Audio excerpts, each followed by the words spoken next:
Bien-aimés dans le Seigneur, moi c'est votre sœur Inès, je vous salue tous dans le nom de Jésus. Je te demande de ne pas passer, d'écouter ce que j'ai à dire. Je veux raconter une histoire. L'histoire, c'est l'histoire des jumelles. Voilà.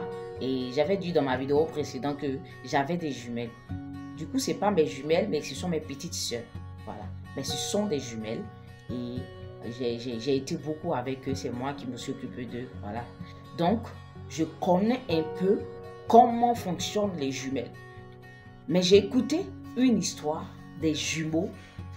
Les jumelles ont des pouvoirs. Bien aimé. L'histoire, c'est quoi? L'histoire, c'est une dame qui a eu des jumeaux. Et ces jumeaux-là ont grandi. Voilà. Mais lorsqu'ils sont toujours en train de sortir avec les mamans, parce que lorsque les mamans sortent, peut-être pour aller quelque part, mais quand elles sortent avec ses enfants, lorsqu'ils se retrouvent peut-être devant des bonbons, des biscuits, les jumeaux, il y en a un qui demande toujours que sa maman l'achète toujours quelque chose lorsqu'ils sortent. Voilà. Et lorsqu'il demande à sa maman et sa maman lui dit que non, j'ai déjà acheté quelque chose pour toi, il ne faudrait plus que j'achète encore parce que peut-être ça peut te donner de la carie, tout ça. Du coup, l'enfant se met à dire à sa propre mère, tout le temps, hein, je dis quelque chose qu'il lui dit tout le temps à sa maman que maman, si tu n'achètes pas pour moi, je vais mourir. Et pourquoi l'enfant dit qu'il va mourir? Parce qu'il a entendu qu'il a la capacité de sauter la vie parce qu'il est jumeau. Et on lui a dit que les jumeaux ont des pouvoirs. Du coup, lui, il est jumeau et il a nourri cela dans son esprit qu'il a un pouvoir. Bien aimé. Et la mère aussi a cru du fait que les jumeaux ont des pouvoirs. Donc, l'enfant prend cela pour faire du chantage à sa maman. Du coup, quand il veut quelque chose, il dit « Maman, achète ça » et qu'elle dit non, il dit « Maman, si tu ne payes pas, je vais mourir. Maman, si tu ne fais pas ça pour moi, je vais mourir. » Tout le temps, il le dit. Mais son second lui dit, il dit à son jumeau que arrête de dire ça à maman. Tu veux partir pourquoi? Pourquoi tu dis qu'on va mourir? Pourquoi? Tu n'es pas obligé de le faire tout le temps. Il dit à son jumeau que si l'autre dit à son jumeau, si moi je ne dis pas ça à maman, maman ne va pas acheter cela pour moi. Du coup, le deuxième dit non, lui il n'aime pas ça. Il faudrait qu'il arrête. Même si on a la capacité de partir, mais il faudrait qu'il arrête de faire ça. Parce que quand il fait ça, maman se sent mal. Mais le second n'a jamais arrêté de faire chanter sa maman. Du coup, il y a un jour, l'enfant a demandé que sa maman l'achète. Peut-être, je prends un exemple, l'arachide. Voilà, l'arachide. Et sa maman l'a acheté, il a mangé. Il a fini de manger. Il demande encore l'arachide. Et sa maman lui dit, ok, elle lui donne. Il demande encore une troisième fois de l'arachide. Et sa maman lui dit, cette fois-ci, elle ne peut pas lui donner. Et il s'apprête maintenant à dire à sa maman, si tu ne me donnes pas, je vais mourir.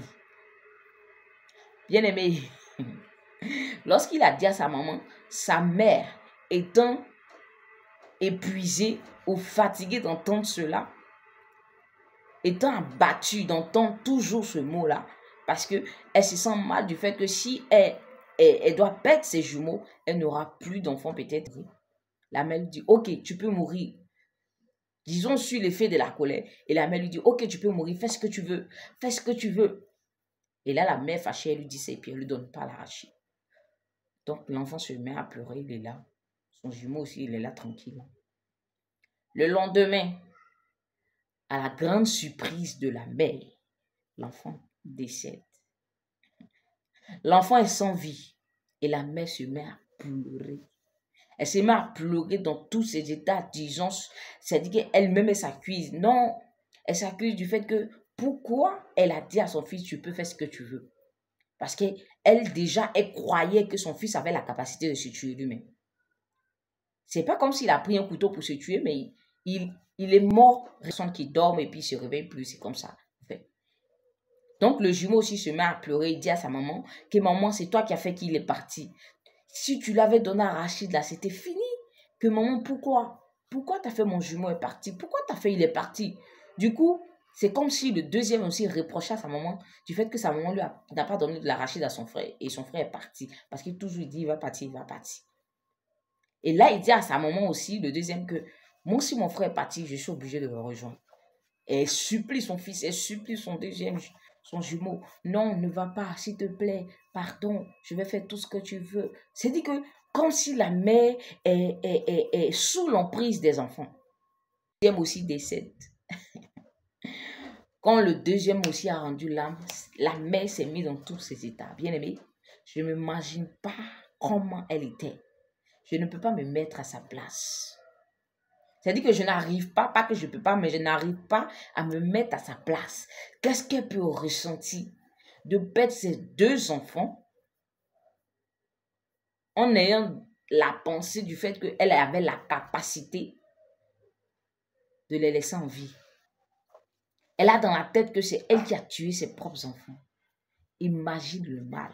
Bien-aimé, imagine le mal. Pourquoi cela est arrivé? La mère elle-même d'abord, elle a cru. La Bible dit, la foi vient de ce qu'on entend. Et ce qu'on entend vient de la parole de Dieu. Bien aimé, si tu as entendu une autre parole qui vient de la parole de Dieu et tu crois ça, c'est comme si tu donnes la foi, tu manifestes la foi. Et lorsqu'il y a la foi quelque part, c'est comme une prière. Et Dieu exauce parce que Dieu veille sur sa parole pour l'accomplir. Il dit, si tu as la foi comme un grain de sénévé, l'Éternel, lorsque tu pries, il va t'exaucer. Bien-aimé. Et la Bible dit, ce que tu crains, c'est ce qui t'arrive. Elle avait peur. Elle avait peur de perdre son fils. Elle avait peur de perdre ses jumeaux. Du coup, les enfants aussi étaient influencés négativement du fait qu'ils avaient là aussi la capacité de sauter la vie. Est-ce que sauter la vie était une joie? Non. Mais c'était un plaisir que le diable a semé dans le cœur de ces enfants-là. Parce que ces enfants se disaient qu'avant un pouvoir de dominer sur la vie des personnes qu'on ne peut pas dominer, c'est de dominer sur la vie de nos parents. Bien-aimés, les enfants entendent des choses qui ne viennent pas de Dieu. Ne laisse pas tes enfants être atteints par des paroles négatives. Ne laisse pas tes enfants accroître des choses qui ne viennent pas de la parole de Dieu.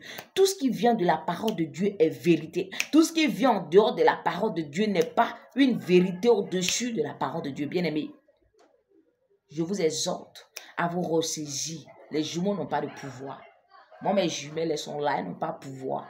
Mais elles ont la puissance du Saint-Esprit. Elles sont remplies du Saint-Esprit. Elles ont la puissance de Jésus. Pas un esprit de mort ou pour faire le mal. Arrêtez ça, s'il vous plaît. Je vous demande de croire en Dieu et non pas aux pratiques du monde, s'il vous plaît. Merci beaucoup de vraiment partager et que la gloire revienne à Dieu.